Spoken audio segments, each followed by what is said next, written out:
ద్రౌపదీదేవి తన మనసులోని బాధనంతా భీముడి ముందు వెళ్ళగక్కుతున్నది.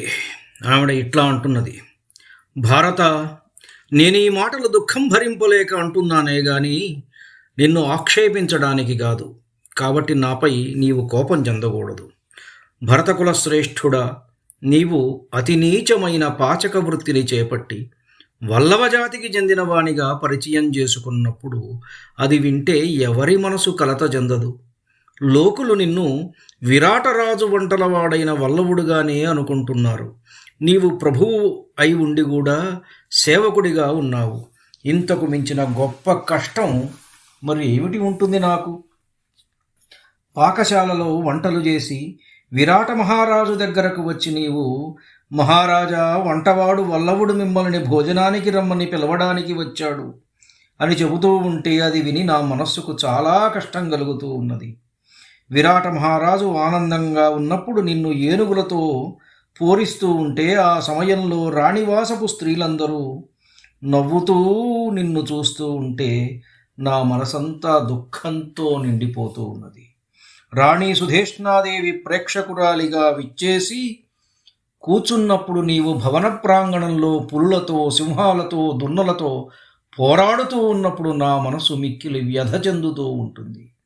ఇలా ఉండగా ఒకసారి ఆ జంతువులతో నీ పోరాటం ముగిశాక లేచి వెళుతూ శోకపీడితురాలై ఉన్న నన్ను చూసి కేకయ్య రాజపుత్రి సుధేష్ణ, ఆమెతో పాటు వస్తున్న దాసీలు పరస్పరం ఇలా చెప్పుకోసాగారు: అందమైన చిరునవ్వుతో ఉండే ఈ సైరంధ్రి పూర్వం ఒకే చోట ఉండడం కారణంగా కలిగిన స్నేహభావం వల్లనో మానవ ధర్మం వల్లనో వల్లవుడు జంతువులతో పోరాడుతూ ఉంటే అతని కోసం మాటిమాటికి విచారిస్తున్నది. సైరంధ్రి అందగత్తె, వల్లవుడు అందగాడే. మరి స్త్రీల మనసులు తెలుసుకోవడం చాలా కష్టం. నాకైతే ఈ ఇద్దరి జంట బాగుంటుంది అనిపిస్తోంది.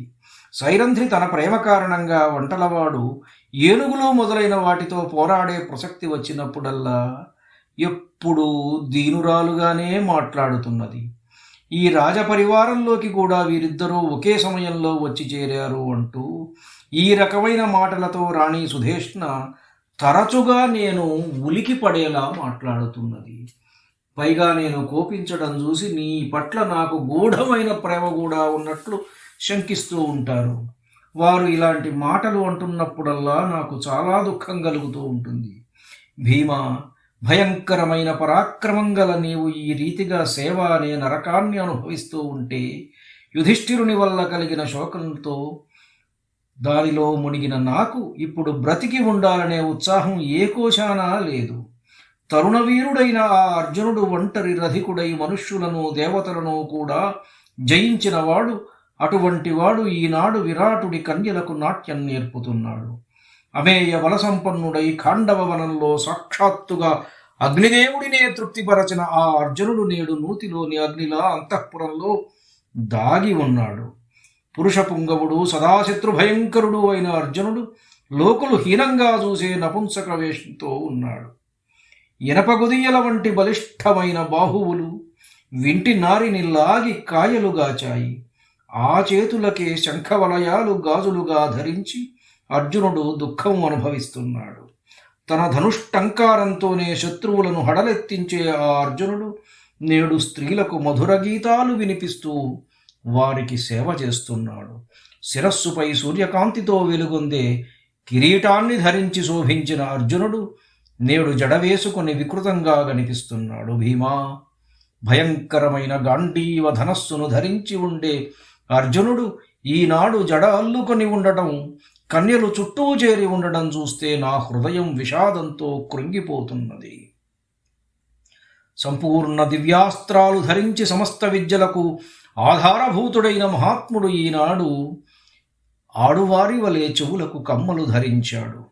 మహాసాగరం చెలియలి కట్టను అతిక్రమించలేనట్లుగా వేల కొలది రాజులు, సాటిలేని పరాక్రమవంతులు అతనిని తాకడానికి ముందుకు రాలేకపోయేవారు. అలాంటి అర్జునుడు ఈవేళ విరాటుని కన్యలకు నాట్యం నేర్పుతూ నపుంసక వేషంలో తన్ను మరుగుపరుచుకొని ఉన్నాడు. భీమసేన, ఎవరి రథచక్ర ఘోష చేత కొండలు అడవులు చరాచర ప్రాణులతో కూడిన ఈ భూమండలమంతా కంపిస్తుందో, ఏ మహాభాగ్యశాలిని పుత్రునిగా పొంది కుంతీమాత తన దుఃఖాన్నంతా పోగొట్టుకుందో, ఆ నీ తమ్ముడు అర్జునుడు తన దురవస్థ కారణంగా నాకు శోకాన్ని కలిగిస్తున్నాడు. అర్జునుడు స్త్రీజనోచితమైన ఆభరణాలు, బంగారు కుండలాలు, చేతులకు శంఖవలయాలు ధరించి రావడం చూస్తే నా హృదయము కృంగిపోతూ ఉన్నది. అర్జునుడితో పోటీ పడగల వీరుడైన ధనుర్ధారుడు ఈ భూమి మీద లేడు. అటువంటి అర్జునుడు ఈనాడు కన్యకల మధ్య కూర్చొని పాటలు పాడుతున్నాడు. ధర్మంలో, పరాక్రమంలో, సత్యభాషణంలో జీవజగత్తుకే ఆదర్శంగా నిలిచిన వాడు అర్జునుడు. అలాంటి వాడు ఈనాడు స్త్రీ వేషంలో వికృతంగా ఉండడం చూసి నా మనసు దుఃఖంలో మునిగిపోతున్నది. చెక్కిళ్ల నుండి మదజలంగారుతున్నప్పుడు మదపటి ఏనుగును చుట్టుముట్టిన ఆడ ఏనుగుల్లా వాద్యయంత్రాల మధ్య కూర్చున్న దేవరూపధారి అయిన అర్జునుని కన్యకలు పరివేష్టించి ఉన్నారు. అట్టి అతడు ధనపతి అయిన మత్స్యరాజు విరాటుణ్ణి సేవిస్తూ ఉండటం చూసి నా కన్నులు చీకట్లు గమ్ముతాయి, నాకు దిక్కులు కనపడవు. తన కొడుకు అర్జునుడు ఇలాంటి సంకట స్థితిలో పడతాడని గాని, కురువంశశ్రేష్ఠుడు అజాతశత్రువు అయిన యుధిష్ఠిరుడు దుర్ద్యూతం వాడి శోకమగ్నుడవుతాడని గాని నిశ్చయంగా మా అత్త కుంతికి తెలిసి ఉండదు. కుంతి కుమారుడు అర్జునుడు ఇంద్రవారుణ, వాయవ్య, బ్రాహ్మ, ఆగ్నేయ, వైష్ణవ అస్త్రాల ద్వారా అగ్నిదేవుడిని తృప్తిపరుస్తూ ఒక్క రథం సహాయంతోనే సమస్త దేవతలను జయించాడు. తన దివ్యాస్త్రాల ద్వారా సమస్త శత్రువులను నాశనం చేయడంలో సమర్థుడైన అతని ఆత్మబలం అచింత్యమైనది.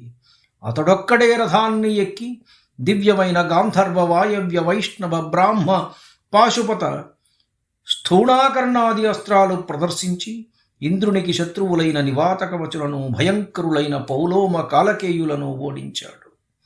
అలాంటి అర్జునుడు ఈనాడు అంతఃపురంలో నూతిలో దాగిన అగ్నిలాగా అలా మరుగున పడి ఉన్నాడు.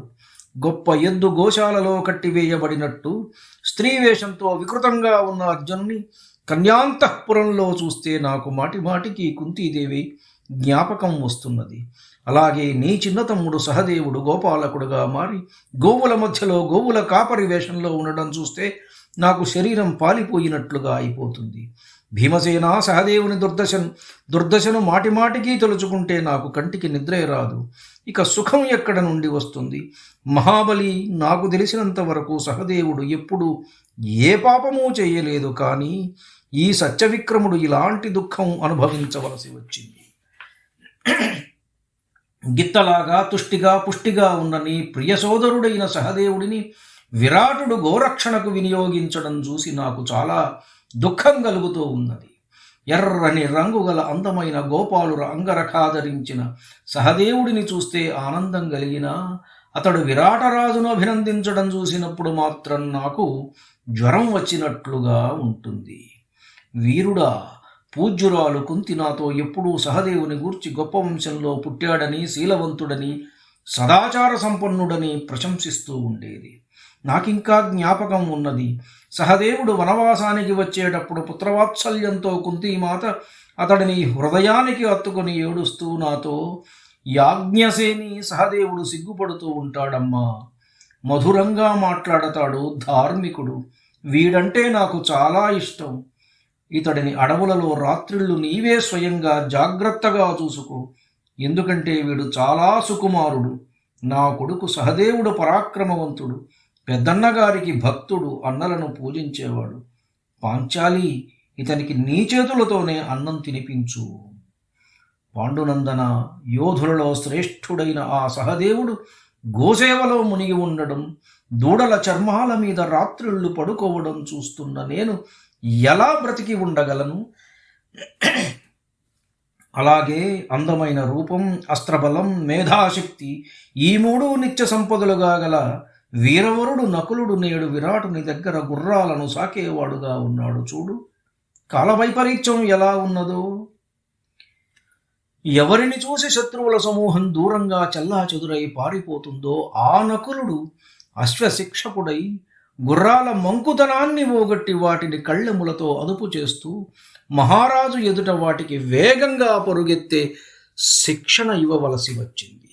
శోభాసంపన్నుడు, తేజస్వి, ఉత్తమ రూపవంతుడు అయిన నకులుడు ఆ మత్స్యనరేషునికి గుర్రాలను చూపుతూ అతనిని సేవిస్తూ ఉండటం నా కళ్ళారా చూశాను. కుంతీనందన, శత్రుతాపన, ఇదంతా చూస్తూ నేను సుఖంగానే ఉన్నానని నీవు అనుకుంటున్నావా? ధర్మరాజు కారణంగానే ఇన్ని వందల కష్టాలు నన్ను చుట్టుముడుతున్నాయి. భరత, కౌంతేయ, ఇన్నింటినీ మించిన మరొక పెద్ద కష్టం నాకు వచ్చింది. అది చెబుతాను విను. మీరందరూ జీవించి ఉండగానే నానా రకాల కష్టాలు నా శరీరాన్ని సృష్టింపజేస్తున్నాయి. ఇంతకంటే మించిన దుఃఖం మరొకటి ఏమి ఉన్నది? దూషింపదగిన ద్యూత క్రీడలో తగులుకున్న మీ ఆ పెద్దన్నను నిందించు. ఆయన చేసిన పనుల వల్లనే కదా నేను ఈ అనంతమైన దుఃఖంలో కూరుకుపోయాను. తనతో పాటుగా రాజ్యాన్ని, సర్వస్వాన్ని విడిచి వనవాసానికి వెళ్లాలనే నియమం పెట్టుకుని జూదమాడగలిగేవాడు, జూద క్రీడా వ్యసనం గల ఆ జూదరిగాక వేరొకడు ఎవడు ఉంటాడు? అతడు ప్రతిరోజు సాయంకాలం పొద్దుట కూడా 1000 బంగారు నాణ్యాలతో జూదమాడినా, లేదా ఇతరములైన విలువైన ధనాలు అంటే బంగారం, వెండి, వస్త్రాలు, రథాలు, బళ్ళు, మేకలు, గుర్రాలు మొదలైనవి ఏళ్ల తరబడి పణంగా పెట్టి ఆడినా మన రాజ్య వైభవం ఎన్నటికీ క్షీణించేది కాదు. జూదంలో అతనికి ఉన్న ఆ వ్యసనమే సింహాసనం నుండి ఆయనను క్రిందకు దించివేసింది. ఈనాడు అతడు తాను చేసిన పనులను తలచుకుంటూ అజ్ఞాని వలె ఉలుకు పలుకు లేకుండా ఉన్నాడు. ఎక్కడికైనా బయలుదేరేటప్పుడు 10,000 ఏనుగులు, బంగారు గొలుసులు ధరించిన 1000 కొద్దీ గుర్రాలు వెన్నంటి బయలుదేరేవి. ఆ మహారాజే ఇప్పుడు జూదంతో జీవితం గడుపుకుంటున్నాడు. ఇంద్రప్రస్థంలో అతడు ఎక్కడానికి 1,00,000 రథాలు సిద్ధంగా ఉండేవి. ఆ మహారాజు యుధిష్ఠిరుడి సేవించడానికి 1000 కొద్దీ పరాక్రమవంతులైన రాజులు ఉండేవారు. అతని భోజనాలయంలో నిత్యం 1,00,000 మంది దాసీలు బంగారు పాత్రలు చేతిలో పట్టుకొని పగలు రాత్రి అతిథులకు భోజనం పెడుతూ ఉండేవారు. దాతలలో ఉత్తముడైన యుధిష్ఠిరుడు రోజు 1000 కొద్దీ బంగారు నాణ్యాలు దానంగా ఇస్తూ ఉండేవాడు. ఆ ధర్మరాజే నేడు జూదంలో సంపాదించిన అనర్థదాయకమైన ధనంతో జీవితం గడుపుతున్నాడు. ఇంద్రప్రస్థంలో విశుద్ధ మణిమయ కుండలాలు ధరించిన అనేకులు సూతులు, మాగధులు మధురస్వరంతో మిళితమైన వాక్కులతో సాయం ప్రాతకాలాలలో ఈ మహారాజును స్తుతిస్తూ ఉండేవారు. తపస్సుతో, వేద విజ్ఞానంతో నిండియున్న 1000 కొద్దీ పూర్ణకాములైన ఋషులు, మహర్షులు ప్రతిదినము ఇతని రాజసభలో కొలువు తీరి ఉండేవారు. ఒక్కొక్కరి వద్ద సేవ కోసం ప్రత్యేకంగా 30 మంది దాసీలను పెట్టి 88,000 మంది స్నాతక గృహస్థ బ్రాహ్మణులను యుధిష్ఠిరుడు తన వద్ద ఉంచుకొని పోషించేవాడు. వారితో పాటే మహారాజు దానం బట్టని 10,000 మంది ఊర్ధ్వరేతులైన సన్యాసులను కూడా స్వయంగా భరించి పోషిస్తూ ఉండేవాడు. అట్టివాడే ఇప్పుడు ఈ అవస్థలో జీవిస్తున్నాడు. కోమలత్వము, దయ, అందరికీ అన్నవస్త్రాలు ఇవ్వడం మొదలైన సమస్త సద్గుణాలు ఉండే ఆ మహారాజే ఈనాడు ఇటువంటి దురవస్థలో పడిపోయాడు. ధైర్య సత్య పరాక్రమాలు కలిగి రాజైనటువంటి యుధిష్ఠిరుడు తన కోమల స్వభావం కారణంగా అందరికీ భోజనాది సదుపాయాలు కల్పించడంలో మనసు లగ్నం చేస్తుండేవాడు. తన రాజ్యంలోని అంధులను, వృద్ధులను, అనాథలను, బాలకులను, దుర్గతికి లోనైన వారిని అనేకులను రక్షించి పోషిస్తూ ఉండేవాడు. ఆ యుధిష్ఠిర మహారాజే ఈనాడు మత్స్యరాజుకు సేవకుడై పరాధీనత అనే నరకంలో పడి ఉన్నాడు. సభలో రాజుతో జూదం వాడుతూ తనను తాను కంకునిగా పరిచయం చేసుకున్నాడు. ఇంద్రప్రస్థంలో నివసించే సమయంలో రాజులందరూ ఆయనకు కానుకలు సమర్పించేవారు. ఈనాడు ఆయనే తన భరణ పోషణాల నిమిత్తం ఇతరుల నుండి ధనాన్ని పొందాలని కోరుకుంటున్నాడు. ఈ భూమిని పాలించే అనేకులైన రాజులు ఆయనకు వశవర్తులై ఆయన ఆజ్ఞను పాటించేవారు. ఆ మహారాజే ఈనాడు వివశుడై ఇతరుల వశంలో ఉంటున్నాడు. సూర్యుడి వలె తన తేజస్సు చేత సంపూర్ణ భూమండలాన్ని వెలిగించిన ఆ ధర్మరాజు విరాటరాజు సభలో ఇప్పుడు ఒక సాధారణ సభ్యునిగా ఉన్నాడు. పాండునందన చూడు, రాజసభలో ఋషులతో పాటుగా అనేక రాజులు ఆయనను ఉపాసిస్తూ ఉండేవారు. ఈనాడు ఆయనే ఇతరులను ఉపాసిస్తున్నాడు. ఒక సామాన్య సభ్యుని గౌరవంతో ఇతరుల యొక్క సేవలో ఉంటూ విరాటుని మనసుకు ప్రియం కలిగే మాటలు చెప్తూ ఉండే యుధిష్ఠిర మహారాజు యొక్క ఈ అవస్థను చూసి నా మనస్సులో కోపం పెరిగిపోతూ ఉన్నది. భీమసేన, ఇలా అనేక కష్టాలతో అనాథవలే బాధపడుతున్న నేను శోకసాగరంలో మునిగిపోయాను. నీవు నా దుర్దశను గమనించావా?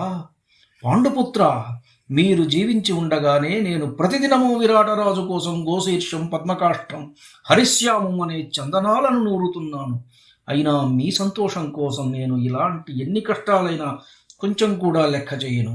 నేను ద్రుపద మహారాజు కూతుర్ని, దృష్టద్యుమ్నుని చెల్లెలని, అగ్నికుండంలో నుంచి పుట్టిన దానిని. నేను ఎన్నడూ నేల మీద కాలు మోపి నడవలేదు. కానీ నేను ఇక్కడ ఇలాంటి దుర్దశను అనుభవిస్తున్నాను. మత్స్యదేశపు రాజు విరాటుని సమక్షంలోనే ఆ జూదరి చూస్తుండగానే కీచకుడు తన్ని నన్ను అవమానపరచాడు. అది సహించిన లాంటి ఏ రాజకుమారి జీవించి ఉండగలదు? భరతవంశానికి ఆభరణమైన కుంతీనందన, ఇలాంటి ఎన్నో కష్టాల ద్వారా నేను నిరంతరం బాధపడుతూనే ఉన్నాను. నీకిది తెలియదా? అయినా నేను బ్రతికి ఉండడం వలన లాభం ఏమిటి? భారత పురుషసింహమా, విరాటరాజు దగ్గర సేనాపతిగా ఉన్న కీచకుడు అతనికి బావమరిది అవుతాడు. అతని బుద్ధి చాలా దుష్టమైనది. రాజభవనంలో సైరంధ్రి వేషంతో నివసిస్తున్న నన్ను చూసి ఆ దుష్టుడు వచ్చి నాకు భార్యవు కమ్మని ఎల్లప్పుడూ నన్ను అడుగుతూనే ఉన్నాడు. శత్రుదమనుడా, మట్టు పెట్టదగిన ఆ పాపాత్ముడు చేసే ఈ జుగుప్సాకరమైన ప్రస్తావన విని విని నా మనస్సు సమయానికి పక్వమైన పండు వలె బద్దలవుతున్నది. మహాబలుడవైన పాండుపుత్ర, నేను నీ కోపాన్ని, బలాన్ని, పరాక్రమాన్ని ఎరుగుదును. కనుకనే నేను నీ ముందు విలపిస్తున్నాను. పురుషశ్రేష్ఠుడా పాండుపుత్ర, 60 ఏళ్ల మదించిన గజయూధానికి నాయకుడైన గజరాజు నేల మీద రాలిన మారేడు పండను కాళ్లతో తొక్కి నుజ్జు నుజ్జు చేసినట్లుగా కీచకుని నేలరాల్చి అతని శిరస్సును ఎడమ కాలితో మర్దించు. కీచకుడు గనుక ఈ రాత్రి గడిచాక ప్రాతకాలంలో లేచి ఉదయించే సూర్యుడిని చూశాడంటే నేను జీవించి ఉండను. ధన్యుడను. నమస్కారం. మీ ఊటుకూరు జానకి రామారావు.